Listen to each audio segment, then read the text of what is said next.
Praise the lord. సియోనులో స్థిరమైన పునాది అయిన యేసునాథునికి నా కృతజ్ఞతలు. పరలోక పౌరులైన మీకు నా ప్రేమ వందనములు. ఈ దినపు యేసయ్య జీవపు మాట. ఆది కాండము 35వ అధ్యాయము 11వ వాక్య భాగము. నేను సర్వశక్తి గల దేవుడను, నీవు ఫలించి అభివృద్ధి పొందుము. ద్రాక్షావళి అయిన యేసయ్యతో అంటుకట్టబడి ఆయనలో నిలిచి ఉండి ఆయనలో బహుగా ఫలించుచున్న ఆత్మీయులారా, మన యేసునాథుడు సర్వశక్తి గల దేవుడు. మన ఎడల ఆయన గొప్ప ప్రణాళిక కలిగిన వాడై ఉన్నాడు. మన గురించి మనకు తక్కువ అంచనా ఉండవచ్చు కానీ మన గురించి ఆయనకు ఎక్కువగానే అంచనా కలిగి ఉన్నాడు. మన ఎడల ఆయనకున్న తలంపులు బహు విస్తారములై ఉన్నవి, ఇసుక రేణువుల కంటే అధికమైనవి, లెక్కించలేనంతగా కనబడుచున్నవి. మనము అన్ని విషయములలో అనగా ఆత్మీయంగా, శారీరకంగా, భౌతికంగా, కుటుంబపరంగా ఫలించాలని, అభివృద్ధి పొందాలని సర్వశక్తి గల దేవుడు కోరుచున్నాడు. దానికి అనుగుణముగా మన బ్రతుకు ఉండాలని ఆయన ఆశిస్తూ ఉన్నాడు. ఫలించని ప్రతి చెట్టు నరకబడి అగ్నిలో వేయబడును, తీసి పారవేయబడును అని వ్రాయబడి ఉన్నది. గొడ్డలి చెట్టు వేరున ఉంచబడి ఉన్నది. కావున నా దేవుని ప్రియులారా, మనము ఆయనలో ఫలించాలి. ఆయన నీతి మనలో ఫలించాలి.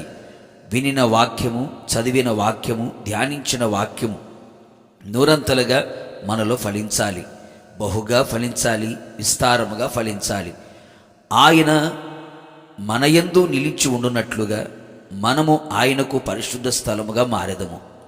లోకము నిమిత్తము, పాపము నిమిత్తమై చనిపోయిన వారమై క్రీస్తులో జీవించదము. మనలో మారు మనస్సుకు తగిన ఫలం, వెలుగు ఫలం, ఆత్మఫలం ఫలించదము. ప్రభువు నాకు ఇష్టమైన ఫలము ఇచ్చేవారిగా మన జీవితమును మలుచుకొనేదము. అంతేగాక మనము అన్ని విషయములలో అభివృద్ధి, మహా అభివృద్ధి, అత్యధికమైన అభివృద్ధి కలిగిన వారమై ఉండునట్లు చెడుతనము విడిచిన వారమై శ్రద్ధగా, జాగ్రత్తగా ఆయనను వెదికి ఆయనను బ్రతిమలాడి పవిత్రులమై యథార్థవంతులమై కనబడేదము.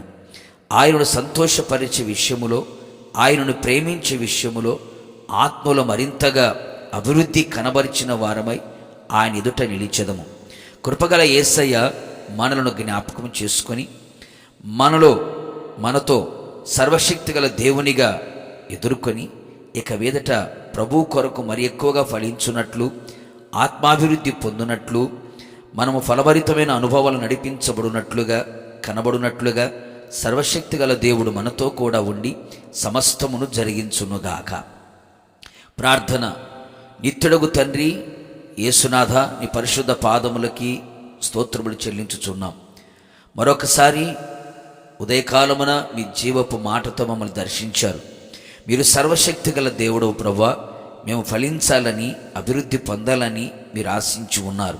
అవును తండ్రి, మీరు కోరినట్లుగా మేము బహుగా విస్తారముగా ఫలించున్నట్లుగా, ఎల్లప్పుడూ మేము మీలో నిలిచి ఉన్నట్లుగా సహాయం చేయండి. మాలో చెడుతనాన్ని విడిచిపెట్టి ప్రభువా, మీ వైపు మేము తిరిగి మీ ప్రేమలో మిమ్మల్ని సంతోషపరిచే విషయములో అభివృద్ధి పొందినట్లుగా, మా అభివృద్ధి అందరికీ తేటగా కనబడినట్లుగా మీరే సహాయం చేసి మహిమ పొందమని యేసు నామములో అడుగుచున్నాను తండ్రి, ఆమెన్. నిశ్చయముగా మీరును మీ కుటుంబ సభ్యులందరూ ఫలించి అభివృద్ధి పొందుదురుగాక. God bless you.